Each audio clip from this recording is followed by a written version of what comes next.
बिस्मिल्लाहिर्रहमानिर्रहीम। अस्सलामु अलैकुम वरहमतुल्लाहि वबरकातुहू। तो मेरे प्यारे हजरात, अल्लाह के रहम करम से आप सभी भाई अच्छे होंगे और मेरे वीडियो पे आने के लिए तहे दिल से खुशामदीद। तो मेरे प्यारे दोस्तों, यहूदियों ने नबुव्वत मोहम्मदी सल्लल्लाहु अलैहि वसल्लम का इनकार क्यों किया और क्यों वो अलग बन गए? तो दोस्तों, हमें थोड़ा सा पीछे जाना पड़ेगा और समझना पड़ेगा। तो सबसे पहले हम आपको बता दें, यहूदियों ने पहले तो उस बशारत का ये मतलब बदला कि ये महज एक नई उम्मत के आने की खबर है, उसकी पैरवी और अताअत करने का हुक्म नहीं है। वो कहा करते थे कि ये मुसलमान जो हम पर गालिब आ रहे हैं, उनका ये गलबा तौरीत में भी लिखा हुआ है, गोया हमारा मुकद्दर यही है। लेकिन जब उनकी ये तावील ना चल सकी तो वो उन आयतों को छुपाने लगे जिनमें उम्मती मुसलमान के बारे में पेशन गोई मौजूद थी। तो मेरे दोस्तों, चैनल को सब्सक्राइब, लाइक, शेयर करना, बहुत अच्छी बातें आपके दिमाग में आने वाली है। तो इस बारे में कुरान मजीद में दोस्तों आयत है, तर्जुमा हम आपको बताते हैं। वो कहते हैं, क्या तुम मुसलमानों के सामने वो बातें जाहिर करते हो जो अल्लाह ने तुम्हें बताई है, ताकि वो कल तुम्हारे रब के पास तुमसे हजत करे? क्या तुम नहीं समझते? अब उसे जहालत कहिए या शरारत के यहूदियों ने उस पेशन गोई के हजरत इस्माइल अलैहिस्सलाम और हजरत हाजरा की औलाद में नबुवत रखी गई जाएगी और एक नई उम्मत उम्मत बर्पा हो गई। तो ये जो कहने का मेरा मतलब है, जो हजरत इस्माइल और हजरत हाजरा की जो औलाद थी वो उन्हीं को समझते हैं नबी, बाकी और किसी के नहीं। तो आगे समझ में आएगा मेरे दोस्तों, आगे मैं क्या कहना चाहता हूँ।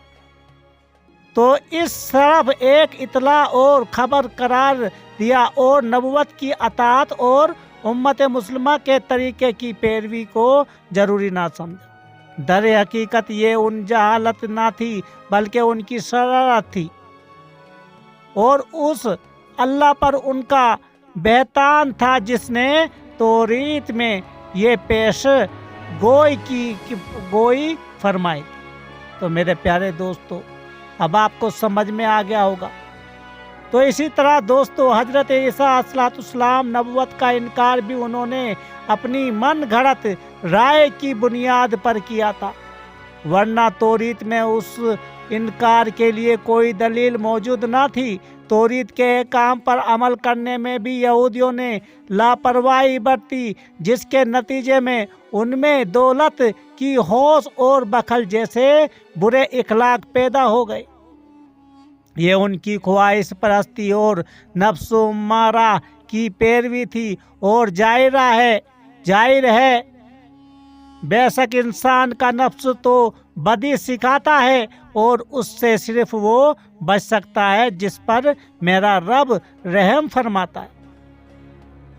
तो यहूदियों की इसी ख्वाहिश परस्ती और उनकी नस्ली गरूर ने उनमें एक और ही ज़हनियत पैदा कर दी थी। यह ज़हनियत उनके लेपाल पोती की आदत और गलत तावीलों की शक्ल में ज़ाहिर हुई, जिसे उन्होंने मजहब का मुक़द्दस नाम दे रखा था। तो इसी तरह यहूदियों ने दोस्तों नबुव्वत मोहम्मद सल्लल्लाहु अलैहि वसल्लम का इनकार इसीलिए वो करते थे। यहूदियों ने हमारे नबी सल्लल्लाहु अलैहि वसल्लम की नबुव्वत का इनकार रज झेल वजूहात की बिना पर किया था। दोस्तों, थोड़ा बोलने में दिक्कत सी आती है, माइक भी अच्छा नहीं, तो बर्दाश्त कर लिया करो मेरे हजरा। तो नंबर 1 दोस्तों, अंबियाए किराम के हालात और उनके माहौल का मुख्तलिफ होना। अंबियाए किराम की बीवियों की तादाद एक जैसा ना होना नंबर 3, अंबियाए किराम का एक ही दीन होने के बावजूद उनकी शरीयतों में फ़र्क होना। नंबर 4, अल्लाह ताला का मुख्तलिफ नबियों से मुख्तलिफ रवैया इख्तियार करना। नंबर 5, हुजूर सल्लल्लाहु अलैहि वसल्लम से पहले जितने अंबियाए किराम माबूस हुए उनका ताल्लुक ज़्यादा तर बनी इसराइल से होना, जबकि आप नबी सल्लल्लाहु अलैहि वसल्लम इस्माइल में से थे। तो इसलिए वो मोहम्मदी जो हमारी नबी की मोहम्मदी की उम्मत है वो यहूदी इसलिए उससे वो उनको नहीं मानते, जो मैंने आपको पहले ही बता दिया। हजरत इस्माइल और हजरत हाजरा की औलाद को ही वो मानते थे, इसलिए हमारे नबी करीम सल्लल्लाहु अलैहि वसल्लम की उम्मत से वो चिढ़ते हैं, तो इसलिए वो नहीं मानते जो यहूदी है। तो उन्हीं वजूहात का बिना पर यहूदियों ने हुजूर सल्लल्लाहु अलैहि वसल्लम की नबूवत का इनकार किया, हालांकि ये वजूहात ऐसी ना थी जिनकी बुनियाद पर आप सल्लल्लाहु अलैहि वसल्लम की नबूवत का इनकार किया जाता, क्योंकि नबी का काम लोगों के इस्लाह और उनको इबादत का सही तरीका सिखाना है। उनका ये काम नहीं कि वो खुद नेकी और बुराई के असूल ईजाद करें। हर कौम का माहौल, उसका मजाज, उसकी नफसियात और उसके रस्म वे रिवाज मुख्तलिफ होते हैं। जब कोई नए रस्म वे रिवाज और तमदीन शुरू नहीं करता, बल्कि वो उन सब चीज़ों का दीनी नुक्ता नज़र से जायज़ा लेता है, फिर जो चीज़ दीन के मुताबिक होती है उसे बाकी रखता है, और जो कुछ दीन के मुताबिक नहीं होता उसमें मुनासिब तब्दीली और इस्लाह करता है। इसी तरह हर कौम के लिए मज़किरा बाला अल्लाह और तज़किरा बाया अल्लाह, जिनकी तशरीह पहले गुजर चुकी है, का असलूब भी उस कौम के मिजाज, माहौल और हालात के मुताबिक हुआ करता है, जिसकी वजह से उन शराइतें अलग अलग हो जाती है। इस मिसाल उस तबीयत की सी है जो दो मुख्तलिफ मरीजों को मुख्तलिफ दवाइयाँ देता है। एक मरीज के लिए सर दर्द दवाई और वह ग़िज़ाएँ तजवीज़ करता है, और दूसरे के लिए गर्म दवाई और गर्म ग़िज़ाएँ इस्तेमाल करने का मशवरा देता है। मगर दोनों सूरतों में तबीयत का मकसद एक ही होता है मेरे प्यारे हजरात, के मरज दूर हो और मरीज सेहत याब हो जाए। ये मुमकिन है कि मुख्तलिफ मुल्कों के डॉक्टरों और तबीब अपने यहाँ मरीजों के लिए उनके मिजाज के मुआफिक अलग अलग दवा और तावीज़ कर दें, बल्कि मौसम की तब्दीली के लिहाज से भी वो मुख्तलिफ मशवरा दे सकते हैं। तो दोस्तों, आपको समझ में आ रहा होगा मैं क्या कहना चाहता हूँ।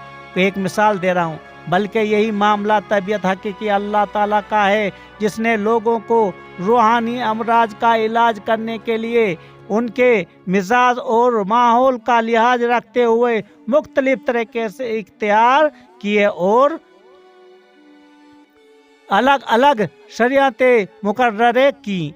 अगर आज आप उन उलमाए यहूद का अमली नमूना देखना चाहते हैं तो अपने इर्द गिर्द उन उलमाए सोए को देख लें जो दुनिया परस्त हैं, अपने बुजुर्गों की अंधी तकलीद में गिरफ्तार हैं, कुरान व सुन्नत के वाज़ा एहकाम से मुंह मोड़े हुए हैं।